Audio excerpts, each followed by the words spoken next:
Hello friends, welcome back to your channel Sonia's kitchen.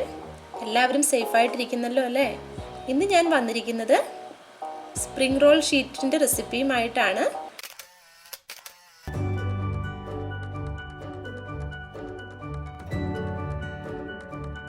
ഈ spring roll sheet ഇത് ഞാൻ ഗോതമ്പ് പൊടി വെച്ചിട്ടാണ് ഉണ്ടാക്കുന്നത്. അപ്പോൾ കൂടുതൽ ഹെൽത്തിയാണ്. നമ്മൾ മൈദമാവിനെ കഴിഞ്ഞും കൂടുതൽ ഹെൽത്തിയാണ് ഗോതമ്പ് ആകുമ്പോഴത്തേക്കും. ഇങ്ങനെ ഉണ്ടാക്കി വെച്ച് കഴിഞ്ഞാലെന്ന് വെച്ചാൽ ഒരു സമൂസ ഉണ്ടാക്കുമ്പോഴോ അല്ലെങ്കിൽ സ്പ്രിംഗ് റോളിനോ അപ്പോൾ അത് ലാസ്റ്റ് നമ്മൾ കട്ട് ചെയ്തെടുക്കുന്നതാണ്. നമ്മൾ ഏത് ഷേപ്പിലാണോ നമുക്ക് വേണ്ടത് ആ ഒരു രീതിയിൽ നമ്മൾ ലാസ്റ്റ് ഇതെല്ലാം ഉണ്ടാക്കി കഴിഞ്ഞ് പരത്തി കഴിയുമ്പോൾ കട്ട് ചെയ്തെടുത്താൽ മതി. 2 കപ്പ് ഗോതമ്പ് പൊടിയാണ് എടുത്തിരിക്കുന്നത്. അപ്പോൾ ഇതിലേക്ക് 1 ടീസ്പൂൺ ഉപ്പ് ചേർത്ത് കൊടുക്കുന്നുണ്ട്. 1 ടീസ്പൂൺ അളവിൽ നെയ്യും കൂടി ചേർത്ത് കൊടുക്കാം. അപ്പോൾ ആ നെയ്യ് ചേർക്കുമ്പോഴത്തേക്ക് നമുക്ക് പരത്തിയെടുക്കുമ്പോൾ അതിൻ്റെ ആ ഒരു മാവിൻ്റെ മുറുക്കമൊക്കെ ഒന്ന് മാറിക്കിട്ടും. ഇനി ഇത് സാധാരണ ചപ്പാത്തി മാവൊക്കെ കുഴച്ചെടുക്കുന്നത് പോലെ കുറേശ്ശെയായിട്ട് വെള്ളം ഒഴിച്ച് കുഴച്ചെടുക്കാം. സാധാരണ പച്ചവെള്ളം തന്നെയാണ് ഇത് കുഴയ്ക്കാനായിട്ട് ഉപയോഗിക്കുന്നത്.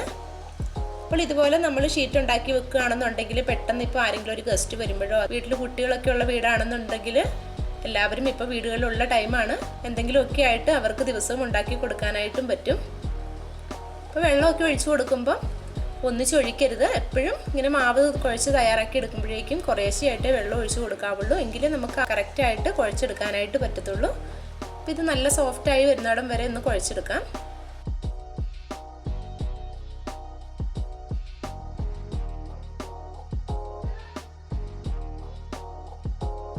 അപ്പം ഞാനിവിടെ മാവ് ഈ ഒരു പാകത്തിലാണ് കുഴച്ചെടുത്തിരിക്കുന്നത്.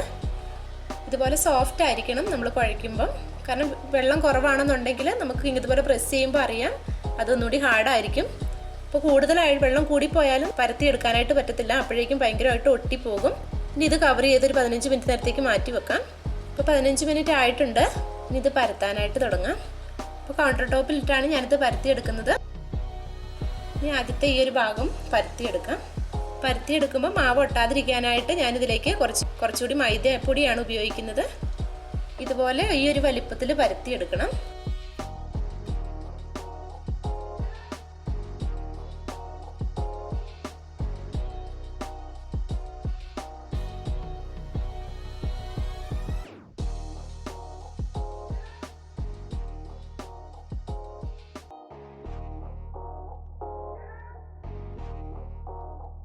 ഇനി ഇതുപോലെ ഒരു പാത്രം ഉപയോഗിച്ച് ഒന്ന് കട്ട് ചെയ്തെടുക്കാം. ഇനി ഇതിലേക്കൊരു ബ്രഷ് ഉപയോഗിച്ച് കുറച്ചുകൂടി നെയ്യ് തൂത്ത് കൊടുക്കാം. അതിനുശേഷം ഇതിലേക്ക് കുറച്ചുകൂടി ഗോതമ്പ് പൊടിയോ അല്ലെങ്കിൽ മൈദപ്പൊടിയും കൂടി തൂക്കി കൊടുക്കണം. ഇത് തമ്മിൽ ഒട്ടി പോവാതിരിക്കാനായിട്ടാണ് ഈ നെയ്യും പൊടിയും ഒക്കെ ചേർത്ത് കൊടുക്കുന്നത്. അപ്പോൾ ഇത് ഒന്നിന് മുകളിൽ ഒന്നായിട്ട് ഇതുപോലെ വെച്ച് കൊടുക്കണം. അപ്പോൾ 5 എണ്ണവും ഒരുപോലെ എടുത്ത് വെച്ചിട്ടുണ്ട്. ഇനി കുറച്ചുകൂടി പൊടി ഇട്ടതിന് ശേഷം ഒന്നുകൂടി നന്നായിട്ടൊന്ന് പരത്തിയെടുക്കാം. ഒരു ചപ്പാത്തിയുടെയൊക്കെ ആ ഒരു വലിപ്പത്തിൽ പരത്തിയെടുക്കാം.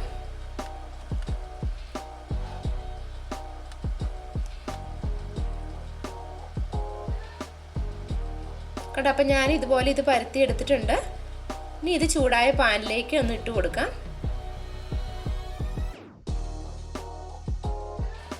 അപ്പോൾ പാനിലേക്ക് ഇട്ട് കൊടുക്കുമ്പം 10 സെക്കൻഡിൽ കൂടുതൽ ഇട്ട് കൊടുക്കരുത്. 10 സെക്കൻഡ് കൊണ്ട് തന്നെ 2 സൈഡും ഒന്ന് മറിച്ചിട്ട് കൊടുക്കണം.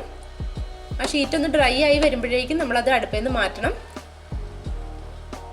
ഇനി ഇത് ഓരോന്നായിട്ട് ഇതുപോലെ പൊളിച്ചെടുക്കാം. നമ്മൾ 10 സെക്കൻഡ് കൂടുതലൊക്കെ ഇട്ട് കഴിഞ്ഞാൽ അതങ്ങ് ചപ്പാത്തി പോലെ വെന്ത് പോകും. അപ്പോൾ കണ്ടോ, ഇതുപോലെയാണ് നമ്മളത് വിടിവിച്ച് കഴിയുമ്പോഴേക്കും ഇതുപോലെ സോഫ്റ്റും ആയിരിക്കണം. ആ പരത്തിയെടുക്കുമ്പോൾ എന്ന് വെച്ചാൽ അത് ഇതുപോലെ ഇത്രയും കനം കുറച്ച് വേണം നമ്മൾ പരത്തിയെടുക്കാനായിട്ട്.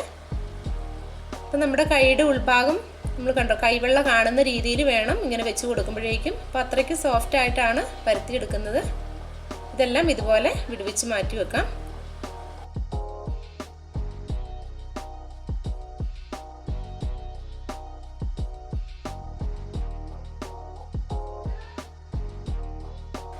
ഇനി ഇതൊരു കട്ടിംഗ് ബോർഡിൻ്റെ മുകളിൽ വെച്ചിട്ട് നമുക്ക് ഏത് ഷേപ്പിലാണോ വേണ്ടത് അതുപോലെ കട്ട് ചെയ്തെടുക്കാം.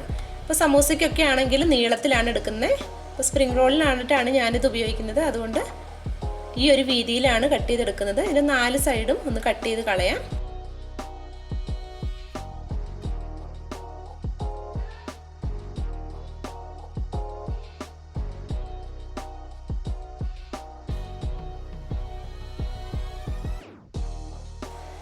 ഇതുപോലെ പാത്രത്തിൽ എടുത്ത് വെക്കുകയാണെന്നുണ്ടെങ്കിൽ നമുക്ക് ഒരുപാട് കാലം ഇത് സൂക്ഷിച്ച് വെക്കാനായിട്ട് പറ്റും. അപ്പോൾ ഫ്രീസറിൽ വേണം വെക്കാനായിട്ട്. ഫ്രിഡ്ജിൽ ഒരു 2-3 ദിവസമൊക്കെ ഫ്രിഡ്ജിൽ വെക്കാനായിട്ട് പറ്റത്തുള്ളൂ. അതുപോലെ ഫ്രീസറിൽ വെക്കുമ്പോൾ മടക്കി വെക്കരുത്, സ്ട്രെയിറ്റ് ആയിട്ട് തന്നെ വേണം വെക്കാനും. കാരണം മടക്കി വെച്ച് കഴിഞ്ഞാൽ നമ്മളത് എടുക്കുമ്പോഴത്തേക്കും അതങ്ങ് പൊടിഞ്ഞു പോകും. അപ്പോൾ നിങ്ങൾക്ക് എല്ലാവർക്കും ഈ വീഡിയോ ഇഷ്ടമായിട്ടുണ്ടെന്ന് കരുതുന്നു. ഇഷ്ടമായിട്ടുണ്ടെങ്കിൽ ലൈക്ക് ചെയ്യാനും അതുപോലെ തന്നെ ഷെയർ ചെയ്യാനും കമൻറ്റുകൾ അറിയിക്കാനും മറക്കരുത്. Thank you for watching.